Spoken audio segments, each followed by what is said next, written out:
حكومتنا شفاف ئەمە داوای مافە ماف. مامۆستایانی ناڕازی سلێمانی هۆشداری دەدەنە دەسەڵات لە زۆنی سەوز و داوا دەکەن یەکێتی خۆی یەکلایی بکاتەوە لە نێوان تەوتین و هەژماری من.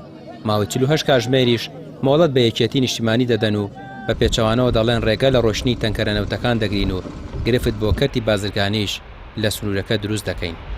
ڕاستی خەباتی مەدەنی ڕانەوەستاوە لەم قۆناغەیە و ئێمە هۆشدارێکمان داوە بە دەسەڵاتی سیاسی ئەم ناوچەیە کە لە ماوەی 48 کاتژمێرە کە بڕیارە ئەو براو خوشکە بەڕێزانەمان لە با بڵێن لە خەسخانە بێنە دەرەوە لە نەخۆشخانە ئەگەر خۆیان لەگلایی نەکەن و لەسەر پرسی تڵتین و لە هەژماری من ئەوە بەڕاستی ئەمە هەڵوێستی تونمانە بێ و یەکێک لە هۆڵۆستانی کە بەڕاستی پێشنیار کراوە زۆرینی دەنگیش تا ڕادێک لەسەرەوەیە کە دەستبردنە بۆ بەرژەوەندیە بازرگانیەکانی ئەم دەسەڵاتی سیاسیە کە لەم ناوچە هەیە. بێگومان یەکێک لەو شتانە ڕێگرتنە لە تەنکەرەنەوتەکان یان یەکێک لەو شتانە بردننی خۆپشاندانە بە ئاڕاستەی دەباشان و خۆتزانی دەیان یعنی بەرژەوەندی و مەساحەتیان هەیە کە ئەکری ئێمە دەستی بۆ بەرین.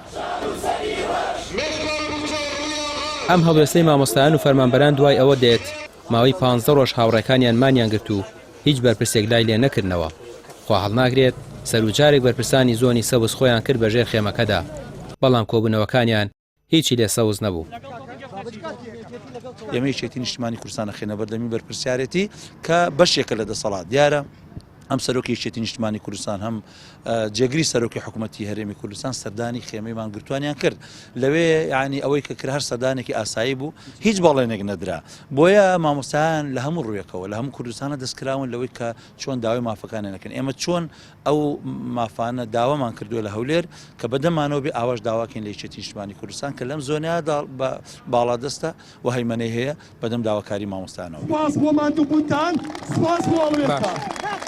مامۆستایان و فەرمانبەران دەڵێن دەبێت یەکێتی و پارتی پێش ئەوەی گوێیان بگیرێت گوێ بگرن، چونکە خەڵک گەیشتووە بەتینی و خەڵک ناچار دەکەن بیر لە ڕێگەی دیکە بکاتەوە و هەر خۆشیان لە دەرەنجامەکەی بەرپرسیارن. ڕامیار عوسمان، کەناڵی پێام، سلێمانی.